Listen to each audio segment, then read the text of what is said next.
According to a Western intelligence source, this man is part of an Al-Qaeda plot to attack several European cities. His name is Shahab Dashti, a young Iranian-born German from the city of Hamburg. German officials say Dashti and several others left Hamburg in the spring of 2009, headed to terror training camps in the Pakistan-Afghan border. They say he travelled with a close friend, Ahmed Siddiqui, the Afghan German who was detained in Kabul in July and is now in US custody at Bagram Air Base.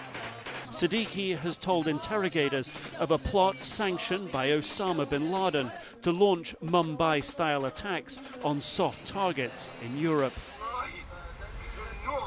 Dashti's family here in Hamburg say that he was duped by radical friends at the 9/11 linked mosque, tricked, they say, into going to these terror training camps in Pakistan. And they say they're afraid if they speak out now, he'll be targeted by Al-Qaeda.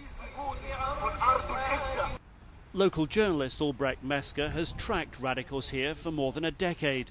He takes me to the Taiba Mosque, once frequented by lead 9/11 hijacker Mohammed Atta. This is where Dashti's family say he was radicalized.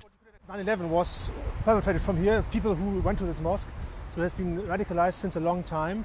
And then you haven't heard of the mosque for quite a while, for several years. So why wasn't it closed down in that time? Well, because they didn't have enough evidence to close it down. But since Dashti left and Siddiqui's plot leaked, that's all changed. It's sealed shut, closed. These are the ones put in place by the federal authorities? Federal authorities, exactly. Yeah. 16th of September, so it's only 2 weeks ago. But it was closed down? Closed down in August. When these people in 2009, several individuals, left for Pakistan to go for jihadist training, that's when they said we have to gather all our evidence and try to close it down. The imam at the Taiba Mosque is Mamoun Darkazanli. He first hit the headlines in 2001 and was a friend of Mohammed Atta. Today, Darkazanli lives in the same place he did back then, this smart, middle-class neighbourhood in the centre of Hamburg. We've tried to talk with him several times, but with no success. The 9/11 Commission says he was associated with fundraising for Al-Qaeda, and intelligence sources here say that he allowed radicalization inside the mosque, even inspired the group to go to Pakistan.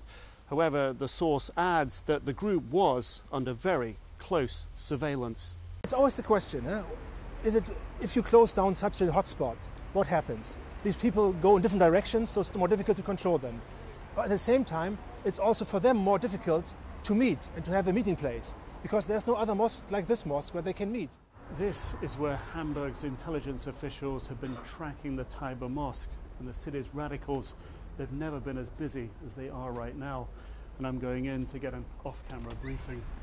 As I go in, I can't help wondering why Iranian-German Dashti and Afghan-German Siddiqui and the others from the Taiba Mosque weren't stopped. What's clear from this briefing is that intelligence officials here are very sensitive about Hamburg being perceived as a new centre of Al-Qaeda. They say it's not like 9/11.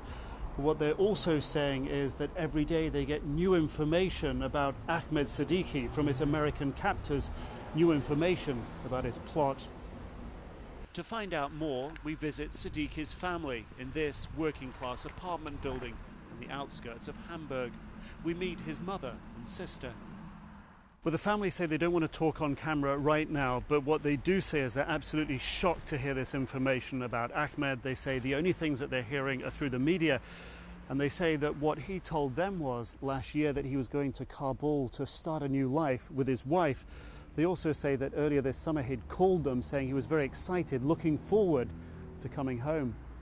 Officials here say they are not aware of plans for an imminent attack, but intelligence sources on both sides of the Atlantic say this was a serious plot. And while Siddiqui may have been detained, the whereabouts of some of the others who left Hamburg are unknown. Dashti, as best his family knows, is still at a terror training camp in Pakistan. Nic Robertson, CNN, Hamburg, Germany.